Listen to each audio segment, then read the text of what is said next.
కలికిరి మురళీమోహన్ అనే నేను శాసనసభ సభ్యునిగా ఎన్నికైనందున శాసనం ద్వారా నిర్మితమైన భారత రాజ్యాంగం పట్ల నిజమైన విశ్వాసం విధేయత చూపుతానని, భారతదేశ సార్వభౌమాధికారాన్ని సమగ్రతను కాపాడుతానని, నేను స్వీకరించబోయే కర్తవ్యాన్ని శ్రద్ధాశక్తులతో నిర్వహిస్తానని దైవసాక్షిగా ప్రమాణం చేస్తున్నాను.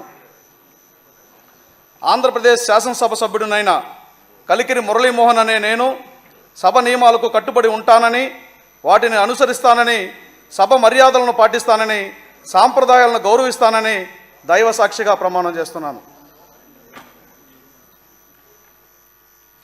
శ్రీ మురళీమోహన్ కొండ్రు.